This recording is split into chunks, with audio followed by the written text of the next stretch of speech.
Nous avons un appel. Vous êtes sur Jésus-Christ TV. Éloignez-vous de votre téléviseur et vous avez la parole. Oui, bonsoir. Éloignez-vous du téléviseur. Présentez-vous. Vous êtes sur Jésus-Christ TV. Oui, ici, Monsieur Isaac, depuis le Bénin. Ok, Isaac, bonjour. Bonjour. Est-ce que vous avez TV? Nous sommes en direct à l'émission en direct participative question-réponse. Vous avez une question à poser ou un témoignage à faire. J'ai un témoignage à faire. J'appelle depuis le Bénin. Voilà, donc présentez-vous et donnez votre témoignage. Ici, c'est Isaac, depuis le Bénin. Ouais. Bon, j'ai un témoignage à faire pour édifier un peu les frères et sœurs en Christ. Tout à fait. Parce que il y a très longtemps, je suis votre émission et j'ai réellement compris que c'est la parole seule c'est la parole de Dieu qui délivre l'homme du mal. Absolument. Et il y a de cela 10 ans, j'étais en 2010. Et lorsque j'ai été nouvellement embauché dans mon service, j'étais tout jeune, j'avais l'argent, j'avais les moyens et je m'étais lancé dans la débauche. Ouais. Et je courais après les filles, c'était la belle vie et voilà, j'étais le tout-puissant. Alors que je suis chrétien et la parole de Dieu n'autorisait pas ce genre de vie. Ouais. Mais têtu que je m'étais lancé dedans et peu de temps après, j'avais commencé par constater l'apparition des boutons sur mon corps. Ok. Et ça me grattait, ça me démangeait. Bon, pour moi, j'étais dans une zone où il n'y avait pas l'eau potable. Donc moi, je me disais, bon, peut-être c'est l'eau du milieu qui m'avait contaminé. Ouais. Au début, j'avais pris ça un peu à la légère. Bon, avec le temps, ça a commencé par s'empirer. Je vais à l'église et j'étais régulier à l'église. Ouais. Je me dis, bon, je mettais ça dans la prière. Je dis, ah, il faut que Dieu m'aide. Et je priais les offrandes. J'étais quelqu'un, je donnais beaucoup à l'église. Ouais. Pour que Dieu puisse m'assister dans cette maladie. Ouais. Mais j'ai parcouru les hôpitaux, j'ai dépensé, mais ça s'empirait seulement, ça allait du mal en pire. Ouais. Au point où j'avais honte de moi-même, je ne pouvais même pas sortir avec culotte. Il faut porter pantalon parce que tous mes pieds étaient gangrénés, étaient remplis de ces boutons et ça me grattait les bras. Il faut porter des marches longues, des pantalons avant de sortir. J'avais honte de moi-même. Ouais. Et ce n'est qu'en 2020, au début de l'année 2020, l'année en cours, que nous avons eu la vision, mon épouse et moi, puis je suis marié. Mon épouse a eu la vision où l'esprit lui révélait que le problème que j'ai cru que c'est en faisant des dons à l'église que j'aurai la solution, que jamais. Ouais. Il y a très longtemps, et effectivement, lorsque j'étais encore sur les bancs, Dieu m'a dit qu'il m'a consacré à son service et je devais pas me comporter à la manière du monde. Ouais. Je devais me réserver.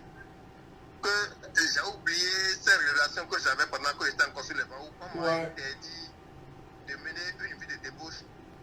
Et lorsque j'ai été embauché, c'est fini, j'ai cru que c'est fini, j'avais déjà l'argent et je pouvais faire ce que je voulais, alors que l'œil de Dieu était sur moi. Ouais. Donc c'est lorsque j'ai commencé à courir après les filles que j'ai été envoûté. Il y avait une des filles qui était remplie d'un esprit de démon. Ouais. Donc c'est ce démon-là qui a été transféré dans ma vie et c'est ce démon-là qui est à la base des tourments que je subissais dans le temps. Ouais.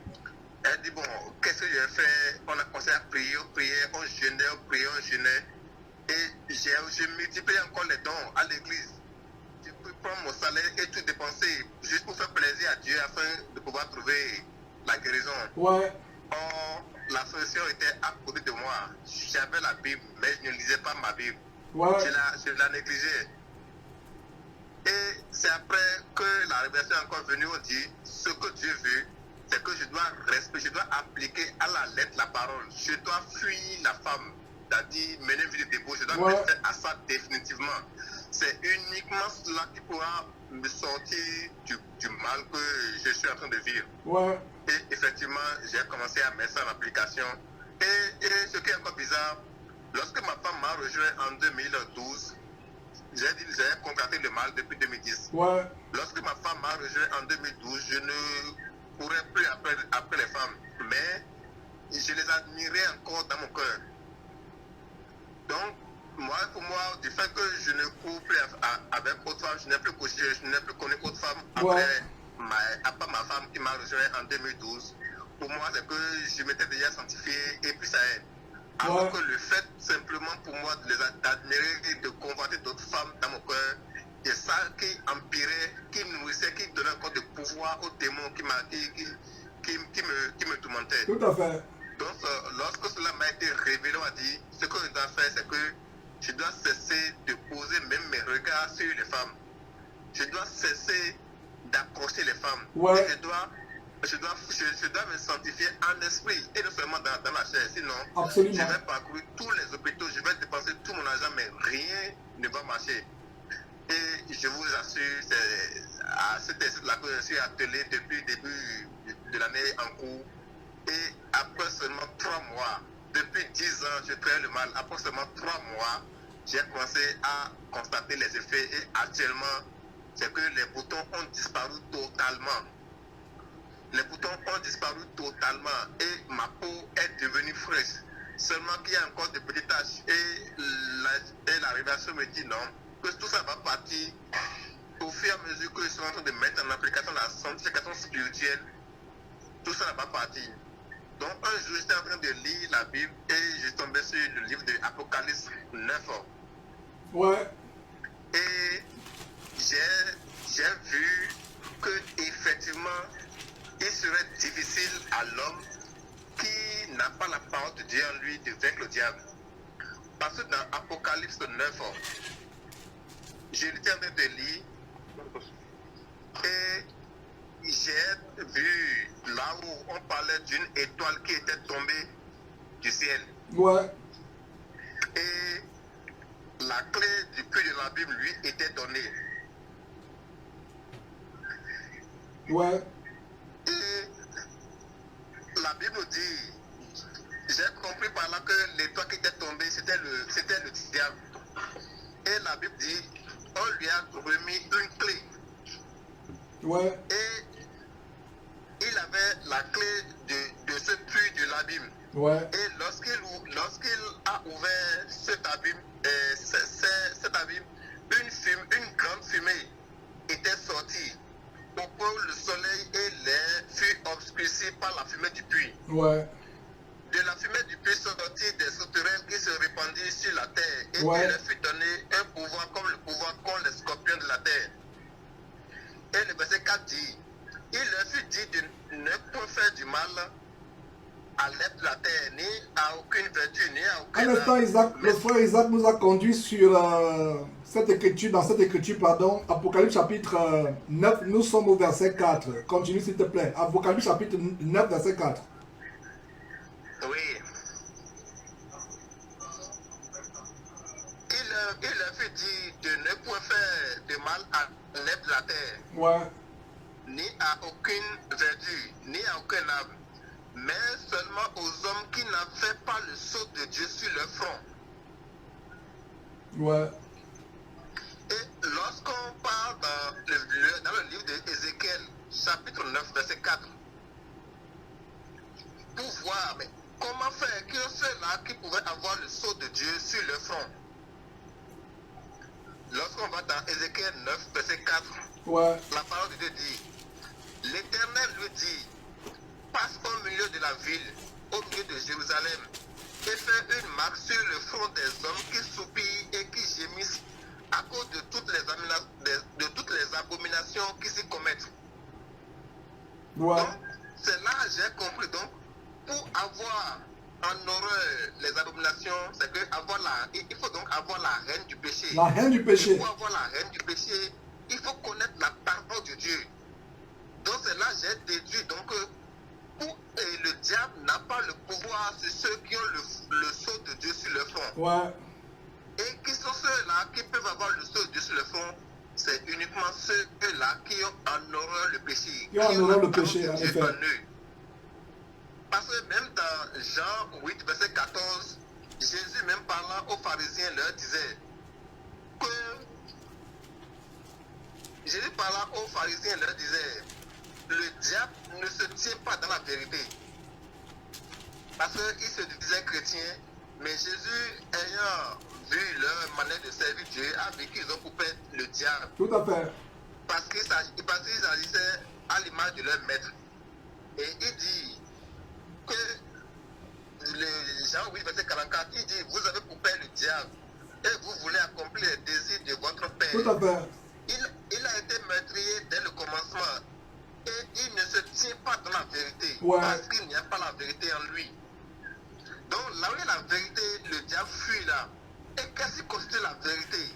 La réponse se trouve simplement dans Jean 17, verset 17, où Jésus-Christ même disait, Jean 17, verset 17, ouais, sanctifie-les par ta vérité. Ta parole est la vérité. La parole est la vérité, en effet. Là où il y a la parole de Dieu, le diable fuit là. Donc le diable, il fuit là parce que Dieu ne lui a pas donné le pouvoir sur ceux en qui se trouve sa parole. Ouais. Donc c'est là que j'ai compris que le fait moi d'avoir rejeté la parole de Dieu qui me disait de fuir la débauche avait donné pouvoir indirectement au diable qui m'avait envoûté. Et moi je croyais pouvoir me débarrasser de son envoûtement par les dons, par les dons, voilà. par les prières. Mais j'ai vu que tout cela était du néant. Il fallait nécessairement retourner à la parole de Dieu. Et j'ai expérimenté cela et en moins de 3 mois, j'ai commencé par constater les effets. Donc c'est ce témoignage-là que j'ai voulu partager avec vous afin de pouvoir édifier nos frères et sœurs pour qu'ils sachent que même dans la Bible, le diable, Dieu m'a dit qu'il a accordé un pouvoir au diable sur ceux-là qui n'ont pas la parole de Dieu en eux. Quant à ceux-là qui ont la parole de Dieu en eux, le diable les fuit. Donc, c'est ce témoignage-là que j'avais et j'ai voulu partager avec vous. Vraiment, je suis en direct. Que Dieu soit avec vous. Merci, merci. Merci, merci. Merci, Isaac, pour ce témoignage et bonne continuation de l'émission. Que Dieu te bénisse abondamment. Que le Seigneur soit glorifié pour ce témoignage. Bonne continuation. Je vais revenir un peu sur ce témoignage dans quelques instants. Donc, mes frères, revenons un peu sur ce témoignage tellement édifiant. Et vous qui êtes sur le point de poser une question, donnez-moi 5 minutes environ pour revenir un peu sur ce témoignage. Nous irons aussi dans la parole de Dieu. Donnez-moi quelques minutes pour vous qui appelez, s'il vous plaît. Alors, qu'est-ce que nous voyons ici?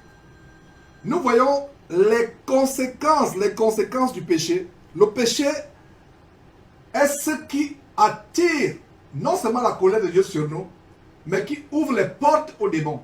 Voilà donc le frère Isaac qui, à cause de la débauche sexuelle, s'est retrouvé possédé par les démons. Les démons sont entrés en lui.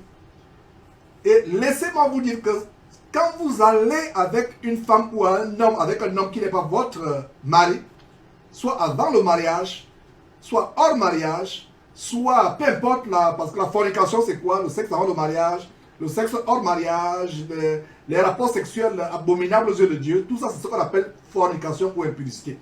Et quand vous faites les rapports sexuels hors les bornes de Dieu, parce que Dieu a prévu que le rapport sexuel se fait uniquement entre un homme et une femme qui est mariée. Il y a des faux pasteurs qui vous enseignent que l'homme peut goûter la femme avant le mariage. Ça c'est du diable.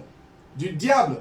Alors, le témoin du frère est tellement important. Pire encore, c'est qu'il va avec des prostituées. C'est-à-dire qu'un homme qui va avec des prostituées, une femme qui se prostitue, c'est des démons. Vous devenez un boulevard, un aéroport où les démons atterrissent et décollent.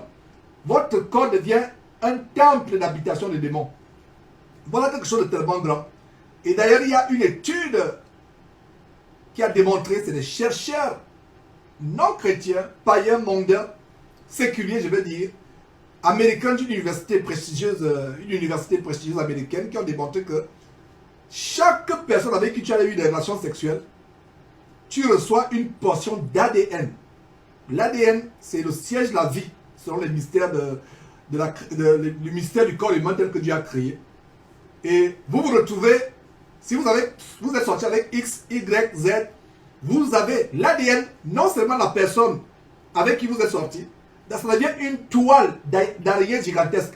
Même si vous êtes sorti avec une seule personne, la personne qui a eu des rapports sexuels avec l'autre personne aussi, cette personne avec une autre personne, est-ce que vous voyez comment votre corps, vous êtes dans un réseau tellement gigantesque, c'est ainsi que les démons se manifestent. Il y a des personnes qui, même 20 ans, 30 ans après, continuent à rêver de leur ex, continuent à se voir dans des positions indécentes ou même dans des rapports sexuels avec leur ex. Pourquoi? Parce qu'il y a quelque chose, il y a un pacte, il y a un lien. La Bible dit, ne savez-vous pas que celui qui va avec la prostituée forme même chair avec elle? Le diable sait que l'une des plus grandes armes contre l'humanité, et surtout contre les chrétiens, c'est les rapports sexuels. Et voilà donc un premier point, à savoir que les rapports sexuels nous ouvrent, d'ailleurs tout péché d'ailleurs, pas seulement les rapports sexuels, mais ici, je suis en train de revenir sur le témoignage du frère, les rapports sexuels ouvrent la porte à des démons. Il y a des femmes plus tard qui ne peuvent plus avoir d'enfants. Il y a des femmes qui ont des fibromes, des kystes, qui gonflent dans leur ventre, on dirait qu'elle est enceinte, mais elle n'est pas enceinte. Des hommes qui deviennent stériles ou impuissants. Leurs spermatozoïdes n'ont plus de vie. À cause de quoi? À cause de la débauche. À cause de la débauche. Et moi-même qui vous parle, Dieu m'a délivré de beaucoup de choses. Parce que la Bible, la consolation, et pourquoi je parle de moi, ne vous sentez pas frustré. En disant que Georges est le super saint. Je sors de loin. Et j'encourage tout frère qui enseigne la parole de Dieu à se prendre d'abord comme un exemple de délivrance du péché s'il a été comme moi par le passé. Parce qu'il y a des prédicateurs, quand vous les suivez, vous avez l'impression que lui ne pêche pas. Il y a des gens qui disent, genre, tu penses que tu es le seul saint du monde. C'est qu'ils ne me comprennent pas. J'ai la haine du péché. Pourquoi? Parce que je sais ce que le péché a fait dans ma vie. Je sais comment le péché a presque détruit ma vie. Nous devons détester ce que Dieu déteste, haïr ce que Dieu haït, aimer ce que Dieu aime. Donc le péché est tellement grave. Surtout le péché sexuel. Donc il y a un grand détail dans le témoignage d'Isaac, à savoir que le rapport sexuel, la Bible dit, tel autre péché hors du corps, mais celui qui commet l'impudicité pêche contre son propre corps. Tu ouvres ton corps aux démons, aux esprits familiers de la personne avec qui tu vas, à des démons, à des possessions diaboliques. Le seul endroit où le rapport sexuel est bon, c'est dans le mariage. Hors du mariage, mon frère, ma soeur, tu t'exposes. Le seul endroit où le rapport sexuel est bon, c'est là où il est béni, sanctifié, protégé. Un démon ne peut pas venir t'attaquer par un rapport sexuel légitime dans les bornes du mariage entre un homme et une femme. Mais si ça sort de ce cadre, le sexe avant le mariage, le sexe hors mariage, comme ces faux pasteurs qui vous encouragent de goûter les femmes avant de les marier, comme si une femme était devenue une chaussure que vous devez essayer. Même à la boulangerie, quand on va à la boulangerie, je n'ai jamais vu quelqu'un qui va à la boulangerie qui me dit coupez-moi un bout de croissant ou de chausson aux pommes pour voir si c'est bon. Non, vous achetez. Si ce n'est pas bon, vous ne revenez pas. Vous ne goûtez pas avant. Donc la doctrine de goûter avant d'épouser, c'est une doctrine diabolique. Je parle du tchatcher Tchatchouba ou Tchouchoumba ou je ne sais pas qui de la Côte d'Ivoire. Voilà les bandits spirituels qui infilent le corps de Christ, qui font le théâtre en pleine nuit. Ça, c'est des amuseurs de rue. Mais ce ne sont pas des pasteurs. Donc vous qui les suivez, honte à vous. Donc le rapport sexuel est dangereux, très dangereux. Beaucoup de femmes sont stériles à cause des rapports sexuels qu'elles ont eu, pardon. Même des femmes, même des hommes, excusez-moi. Il y a des fois, il y a des hommes occultes, mystiques, qui font la magie, soit qui font la rose-croix, la franc-maçonnerie ou la cabale. Ils vous donnent une somme d'argent. Mais quand ils couchent avec vous, ils déposent tous ces démons en vous. Vous devenez un objet d'expérimentation de ces pouvoirs occultes. Parce que vous le saviez. Il y a des hommes avec qui, quand vous allez avec un homme, vous femmes, l'homme couche avec vous, il prend ce que les gens appellent dans le monde ton étoile. Il prend toutes tes bénédictions, il prend tout. Tu es vide, tu deviens une coquille. Un homme te regarde même comme cela, il détourne la tête. Une femme te regarde, toi homme, il détourne la tête.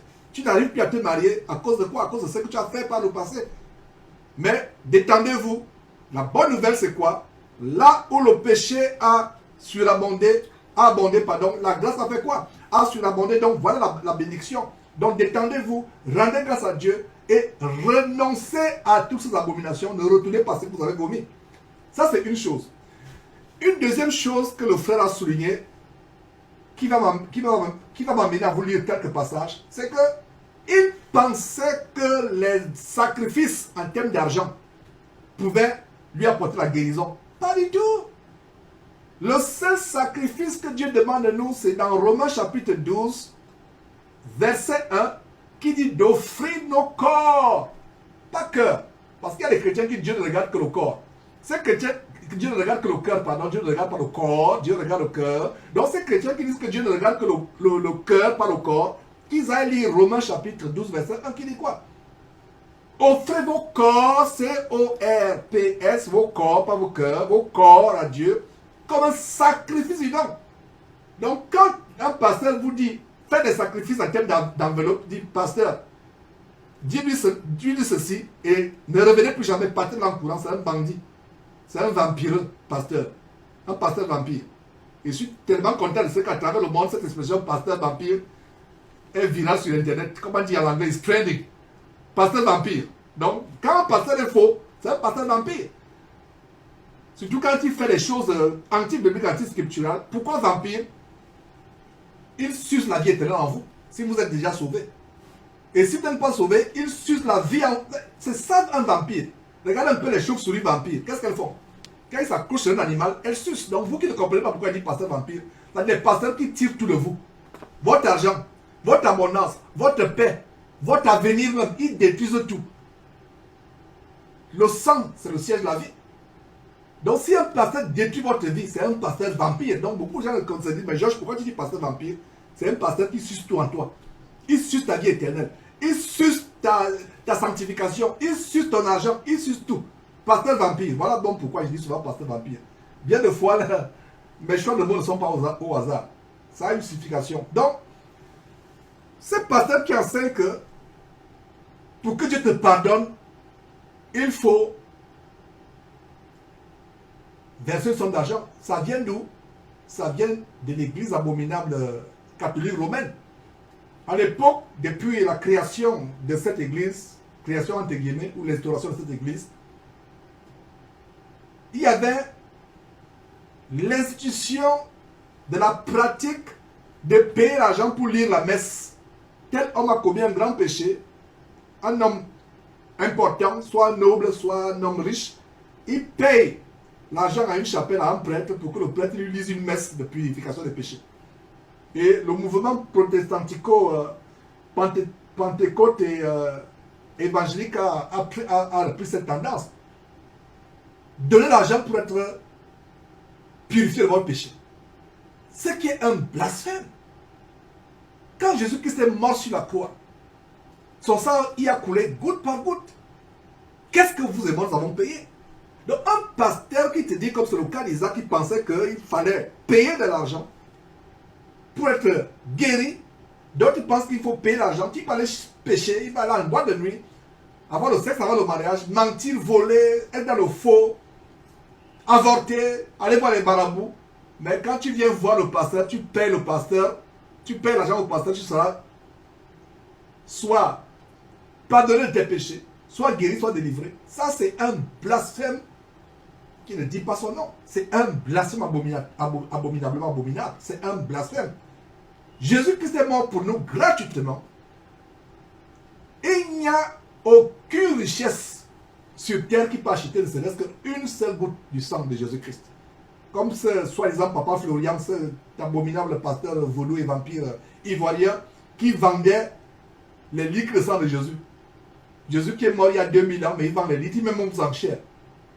Nous vous avons montré ces choses. Il y a une femme qui appelle même depuis, je crois, le Canada ou la France, qui a acheté la bouteille aux enchères, je crois, à 4 millions de francs CFA. La bouteille de sang de Jésus. Et quand on montre les choses comme cela, vous nous appelez Satan TV. Du moins, ce n'est pas vous qui êtes connecté actuellement. Les gens nous appellent. Ils m'insultent. Qui est Satan TV? Celui qui soutient les pasteurs qui vous vendent le sang de Jésus aux enchères avec le parfum Michel, soit disant le parfum que Michel met au ciel. Regardez à quel point nous sommes tombés. Parce que les gens ne lisent pas leur Bible. Alors, il n'y a pas de prix, d'argent à payer pour être guéri, pour être délivré, ou pour être pardonné de nos péchés. Si nous voulons être pardonnés de nos péchés, mettons en pratique Proverbe chapitre 28, verset 13. Notez ce verset s'il vous plaît. Proverbe chapitre 28, verset 13 qui dit: celui qui cache ses transgressions ne prospère point, mais celui qui les avoue et les délaisse obtient miséricorde. Il ne s'agit pas d'avouer tes péchés, mon frère, ma soeur, et de revenir encore 2 jours après, 3 jours après, 2 semaines après, 2 mois après dans ton péché. Tu avoues et tu oublies, tu ne reviens plus. Et par rapport au sacrifice, allons lire Ésaïe chapitre 1. Notez très bien cela. Ésaïe chapitre 1. Lisons à partir du verset 11. Nous allons du verset 11 au verset 11 et... lisons ce passage, mes frères. Ésaïe chapitre 1. C'est dommage aujourd'hui, la régie ne peut pas nous projeter les versets. Mais notez tout simplement, c'est pour ça que Vénément, c'est une émission participative et toujours votre calepin, vos blogs, notez ces versets. Par exemple, vous qui prenez la note, notez ceci: les sacrifices dont Dieu a en horreur. Vous allez voir les sacrifices dont Dieu a en horreur. Je vais vous donner une série de versets, peut-être 5 versets environ. Commençons, je vais dire les passages. Commençons par le premier passage. Ésaïe chapitre 1, verset... le tout premier chapitre d'Ésaïe, verset 11. Qu'est-ce que Dieu, l'Éternel Dieu dit? Qu'ai-je à faire de la multitude de vos sacrifices? Dit l'Éternel. Je suis rassasié des holocaustes, des béliers, de la graisse des veaux. Au temps des sacrificateurs du sacerdoce lévitique, au temps de Moïse et à la suite, au temps des sacrificateurs qui sont venus comme descendants de Lévi, descendants d'Aaron plus précisément, ils sacrifiaient les taureaux, des béliers, des graisses. Et même aujourd'hui, il y a des pasteurs qui vous disent: amenez de l'argent, des enveloppes d'argent. Si vous ne pouvez pas amener des chèvres, amener des béliers, vous amenez ces choses. Ils vous disent: donnez ça à Dieu, Dieu va soit vous guérir, soit pardonner vos péchés. Non, c'est pas ça. Jésus a tout accompli. Donc regardez ce que Ésaïe disait des centaines et des centaines d'années avant la naissance de Jésus-Christ dans Ésaïe chapitre 1 verset 11. Qu'ai-je à faire de la multitude de vos sacrifices, dit l'Éternel? Je suis rassasié des holocaustes de béliers et de la graisse des veaux. Je suis rassasié de vos enveloppes d'argent. Je suis rassasié des paniers d'argent. Je ne prends point plaisir. Ça, c'est une manière de vous expliquer. Ce n'est pas écrit. Suivez avec moi. C'est une manière de vous expliquer ce que veaux ou béliers seraient aujourd'hui. Je ne prends point plaisir au sang des taureaux, des brebis et des boucs. Je ne prends point plaisir aux enveloppes d'argent. Oh, faux pasteur vampireux qui vous enseigne qu'il faut donner l'argent pour être pardonné des péchés ou pour guérir. Il vous dit sacrifier. Le sacrifice que nous faisons, c'est notre corps, selon Romains chapitre 12, verset 1, qui dit: présentez à Dieu votre corps, pas cœur, corps, comme un sacrifice vivant. Ce qui sera de votre part un culte agréable, qui est bon, que Dieu aime. Dieu dit quoi? Ésaïe chapitre 1, verset 11. Dieu ne prend point, je ne prends point plaisir à vos sacrifices, holocauste signifie sacrifice d'animal. Je ne prends pas plaisir au sang des taureaux, des brebis et des boucs. Verset 12. Écoutez bien le verset 12. Quand vous venez vous présenter devant moi, qui vous demande de souiller mes parvis? Vous allez à Dieu dans la prière avec une vie souillée, une conscience souillée, une intelligence souillée. Un cœur qui ne veut pas se repentir, un cœur rebelle. Voilà, c'est les parvis. Au temps de Moïse, il y avait un tabernacle. Au temps de Salomon, il y avait un temple. Mais aujourd'hui, il n'y a ni tabernacle, il n'y a ni temple, parce que sur la base de 1 Corinthiens chapitre 3, verset 16, il a dit: ne savez-vous pas que votre corps est le temple de Dieu? Alors, notre corps étant le temple de Dieu, ça veut dire quoi? Ça veut dire que quand tu te présentes devant Dieu, toi étant le temple de Dieu, tu ne vas pas ayant une conscience souillée, ayant des mains souillées. Et il y a une parenthèse au verset. Continuons avec le verset 13. Lisons encore le verset 12 en passant. Notez ce verset 12 et très bon passage, Esaïe chapitre 1, verset 11 à 15. Nous sommes au verset 12 à nouveau. Quand vous venez vous présenter devant moi, qui vous demande de souiller mes parvis? Verset 13. Cessez d'apporter de belles offrandes. Voilà ce que le frère Isaac faisait pendant des années.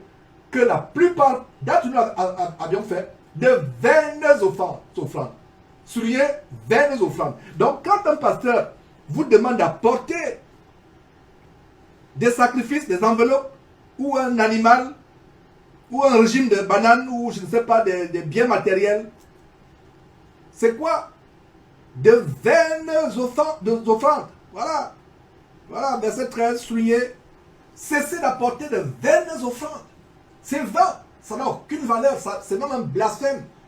Donc, Isaac, pendant des années, apportait devant Dieu de vaines offrandes. Pensant que ça devait le guérir. Pensant que ça devait apporter quelque chose. Cessez d'apporter de vaines offrandes.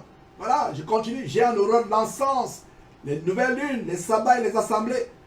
Je ne puis voir le crime s'associer aux solennalités. Regardez, de quoi Dieu parle ici quand il parle de solennité? Quand les chrétiens, là où 2 ou 3 se réunissent, c'est la solennité. Dieu dit, je ne puis supporter vos assemblées. J'ai en horreur vos assemblées, entre autres choses. J'ai en horreur vos assemblées. Je ne puis supporter vos assemblées. Je ne puis supporter voir le crime qui s'associe à la solennité. Quand les chrétiens se réunissent, les églises sont supposées être un endroit de solennité. Mais c'est un endroit de rapine, d'escroquerie, de commerce. Regardez comment le Seigneur Jésus lui-même a fait un fouet pour chasser les gens du temple. C'est un endroit de solennité. Alors, nous continuons au verset 14. Mon cœur hait vos nouvelles lunes et vos fêtes. Elles me sont à charge. Je ne puis les supporter. Je ne puis les supporter. Verset 15, nous terminons par là, par rapport à ce premier passage d'Isaïe chapitre 1, verset 11 à 15. Isaïe chapitre 1, verset 11 à 15. Verset 15. Quand vous étendez vos mains, je détourne mes yeux. Je détourne mes yeux. Je détourne de vous mes yeux quand vous étendez les mains. Quand vous multipliez les prières, je n'écoute pas. Pourquoi? Vos mains sont pleines de sang. Est-ce que vous saviez, notez ce passage, surtout le verset 15, Isaïe chapitre 1er, verset 11 à 15, surtout le verset 15, qui nous montre pourquoi, quand nous étendons les mains, on étend, vous voyez, les gens sont là dans les assemblées, les mains étendues, les yeux fermés. Et bien des fois, les femmes, quand elles étendent les mains, ce sont les mains qui ont 5 cm, 10 cm d'angle. Vernis, et vous étendez ces mains à Dieu. Et vous croyez que Dieu vous regarde. Sœur, reste chez toi. Continue à étendre les mains, des mains de tigresse devant Dieu. Tu étends ses mains avec le vernis, donc le vernis rouge, vernis bleu. Les ongles sont là, le vernis bleu, tu es là, les yeux, avec la robe moulante, tu étends les mains. Dieu ne t'écoute pas. Voilà le verset, c'est pas Georges, hein, c'est pas Georges. Voilà, verset 15. C'est pour ça que j'ai noté ce verset. Isaïe chapitre 1, verset 15. Mon âme est vos. Non, c'est pas le verset 15, verset 15. Quand vous étendez vos mains, je détourne de vous mes yeux. Quand vous multipliez les prières, vous voyez quelqu'un par le micro, il prie. Il se prosterne là, les fesses en l'air face à l'assemblée. Il se prosterne, il prie. Dieu n'écoute pas. Ça, c'est le show que tu fais. C'est le cinéma, c'est le cirque. Je n'écoute pas. Ce pasteur-là, il est là, il a un pantalon serré là. Il se courbe, et quand il se courbe, c'est les fesses qui montrent à l'assemblée. Il se courbe pour montrer qu'il est pieux. Dieu n'est pas là. Courbe-toi dans ta chambre. Ne te courbe pas publiquement comme un pharisien pour montrer aux gens que tu es tellement pieux. La parole de piété. Donc quand vous étendez vos mains, verset 15, je détourne de vous mes yeux. Quand vous multipliez les prières, je n'écoute pas, dit Dieu. Pourquoi? Vos mains sont pleines de sang. Plein de sang ici signifie plein de péché.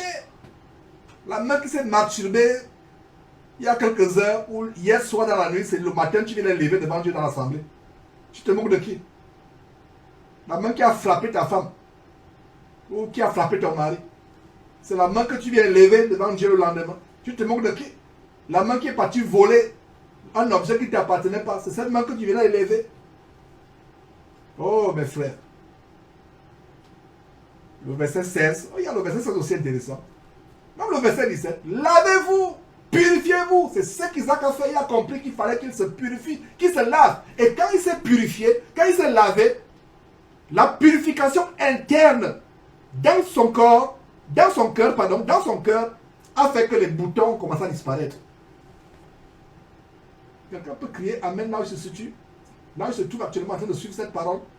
Voilà le grand mystère de la délivrance d'Isaac. Lavez-vous, purifiez-vous. Il ne s'agit pas de se laver avec le sang des animaux, de se laver avec, je ne sais pas, les herbes chez un marabout, c'est un faux pasteur qui est comme un marabout avec la Bible. Mais lavez-vous signifie que renoncez à vos péchés, confessez ces péchés à Dieu, renoncez à ces péchés, purifiez-vous, ôtez de devant mes yeux la méchanceté de vos actions, cessez de faire le mal. Verset 17, apprenez à faire le bien, recherchez la justice, protégez l'opprimé, faites droit à l'orphelin, défendez la veuve.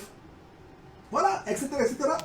Mes frères, est-ce que vous voyez comment la parole de Dieu nous encourage, nous montre comment, bien de fois, quand on a une maladie incurable, comme le cas de ce frère qui pensait que c'est les volumes d'argent, les sacrifices en termes d'enveloppe d'argent qui devaient le guérir. Non, il a fallu qu'il comprenne que je dois me repentir, renoncer à mes péchés, me laver spirituellement, me purifier spirituellement. Et ce lavage spirituel, cette purification spirituelle par la repentance a commencé à produire la purification sur sa peau.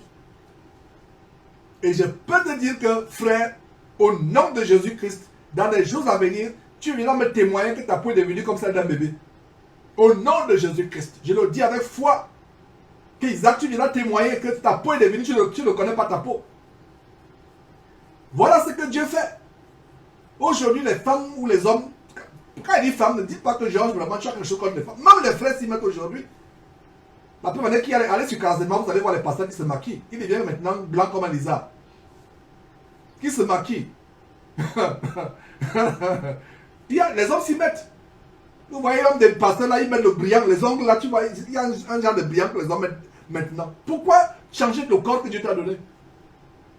C'est ça. Je disais à mes enfants, je crois hier soir que un teint sombre, c'est aussi un plan de la diversité de Dieu. C'est une bénédiction d'avoir un teint sombre. Pourquoi? Dieu sait pourquoi il y a un teint blanc, un teint jaune, un teint noir. Et par rapport au teint de noir, c'est la mélanine est tellement accentuée. Prenez un blanc. Je ne dis pas que la peau blanche est mauvaise ou la peau noire. Ce n'est pas, ne me comprenez pas mal. Je vais dire que Dieu sait pourquoi il a fait ceci blanc, il a fait cela. Prenez un blanc en Afrique. Un blanc qui vit en Afrique, là où il y a tellement le soleil. S'il ne prend pas de soins sérieusement, il peut avoir le cancer plus tard. Quand vous voyez sa peau vieillit plus vite parce qu'il est exposé au soleil. Dieu sait pourquoi les noirs, étant dans des régions ensoleillées, accentuent la mélanine. Il y a des fois, tu vois un noir qui est naturel, femme ou homme, il a 60 ans, mais tu lui donnes 40 ans. Il y a des femmes noires, surtout les femmes qui ne mettent pas ces produits. Tu la vois, tu te dis qu'elle a 60 ans. Il y a une sœur qui nous a rendu visite ici à Houston un jour. Elle nous a dit qu'elle avait 64 ans. On n'en revenait pas du wow, no way, comme on dit en anglais américain. C'est pas possible. 64 ans. Moi, je lui aurais donné autre 45 ans. Mais elle en avait une vingtaine de plus. Pourquoi? Elle est naturelle. Cheveux naturels. Elle ne met rien sur le corps si ce n'est que son lait de toilette naturel ou peu importe son savon. Pas d'extravagance. Mes frères, ce ne sont pas les sacrifices qui font que... Ce ne sont pas les sacrifices qui font que nous soyons purifiés, délivrés de nos péchés. Continuons avec un autre passage. Amos, mes frères et sœurs, vers la fin de la Bible. Amos, chapitre 5.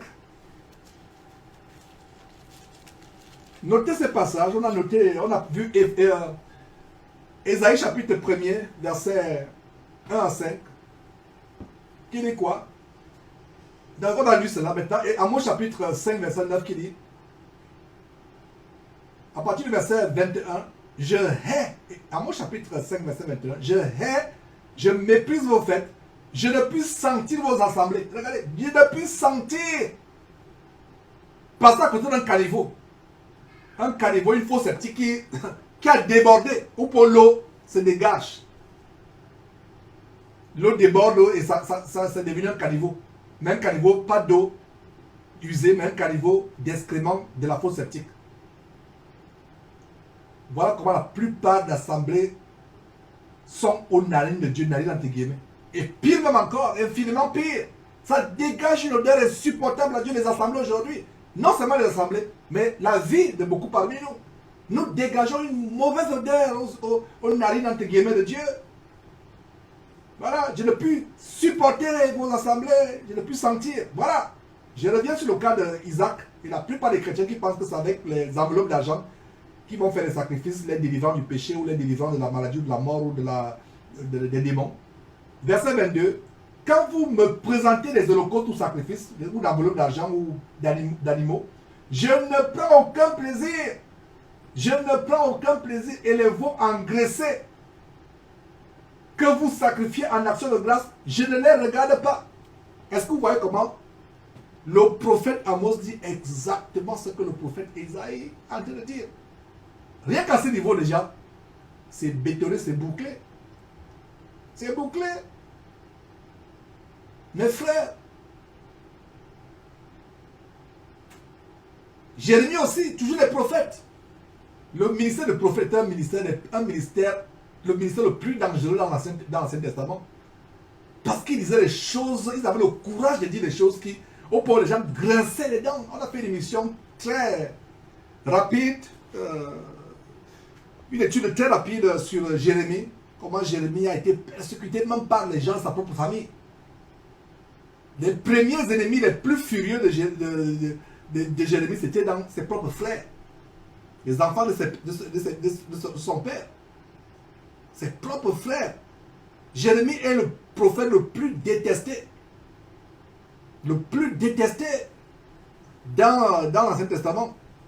Tous étaient détestés, mais Jérémie a tellement souffert. Alors regardez au verset 12. Jérémie chapitre 14, verset 12. S'ils jeûnent, je n'écouterai pas leur supplication. Est-ce que vous savez qu'il y a des chrétiens parmi nous qui jeûnent en vain? Mon frère, ma soeur ne jeûne pas. Les gens pensent que parce que je vais jeûner, tu ne changes pas de vie. Tu es toujours dans tes péchés, dans tes mauvaises habitudes, tu vas jeûner. Tu penses que le jeûne est devenu une formule de magie. Même les satanistes jeûnent. Est-ce que vous savez que dans l'un de mes pays, le Gabon, ceux qui font la sorcellerie du Bouiti au Gabon, ou ceux qui font la sorcellerie du vaudou en Haïti ou bien au Bénin, au Togo, ils jeûnent aussi. Ils jeûnent, ils se purifient. Il y a des bouddhistes à un moment de leur séance abominable ou de leur cérémonie, à un moment, il doit s'imposer 2 jours par la semaine où il ne touche pas à une femme, où il ne mange pas cette nourriture, où il ne mange même pas du tout. 2, 3 jours, 4 jours, il ne mange pas, il ne boit rien. Le jeûne n'est pas ce qui attire la pitié de Dieu, la faveur de Dieu, la bénédiction de Dieu, la guérison de Dieu, le pardon de Dieu, la compassion de Dieu, la miséricorde de Dieu. Ce n'est pas le jeûne. C'est la haine du péché, c'est la crainte de Dieu. Purifie-toi, mon frère, ma soeur. Lave-toi, tu vas voir la grâce de Dieu dans ta vie. Fuis le péché, tu verras la grâce de Dieu, l'abondance de Dieu dans ta vie, la délivrance de Dieu, le pardon, la compassion, la miséricorde. Tu vas voir cela. Ce n'est pas le jeûne. Donc, ça s'ajoute au jeûne. Isaac n'a pas parlé de jeûne, mais il y a aussi le jeûne. J'imagine aussi qu'il jeûnait. Non, délivre-toi du mal, hais le péché, fuis le péché. S'ils jeûnent, je n'écouterai pas leurs supplications. S'ils offrent des holocaustes et des offrandes, je ne les agréerai pas, car je veux les détruire par l'épée, par la famine et par la peste. La peste, c'est quoi? C'est la maladie. Nous revenons au bouton sur tout le corps d'Isaac. Dieu dit quoi? Je vais les détruire, par l'épée. Tu sors la nuit, tu es agressé par les bandits. Ils te poignardent avec les couteaux. Voilà, la malédiction ici. Ou la famine, tu perds ton travail, tu ne peux plus nourrir ta famille. Voilà la famine. Ou par la peste, le cas des problèmes cutanés ou des problèmes de peau d'Isaac. Voilà. Pourquoi? Parce que tu offres des holocaustes à Dieu, tu offres des offrandes, Dieu ne les regarde pas. Dieu dit qu'il va plutôt te détruire, soit par la peste, comme la maladie d'Isaac sur les boutons, soit par l'épée, quelqu'un t'agresse la nuit avec un couteau, soit par la famine, tu perds ton travail. Voilà. Tout ce qui est dans l'Ancien Testament s'applique à nous, chrétiens. Tout verset s'applique à nous. Alors, encore sur l'étude qu'on a fait sur Genèse, chapitre après chapitre, verset après verset, également, nous sommes sur Exode actuellement. Ouais. Regardez ces choses. Dieu a horreur des sacrifices que nous faisons pensant attirer sa grâce. Et voilà les choses que je voulais expliquer. Je ne sais pas maintenant. Merci pour votre patience. S'il y a une autre intervention.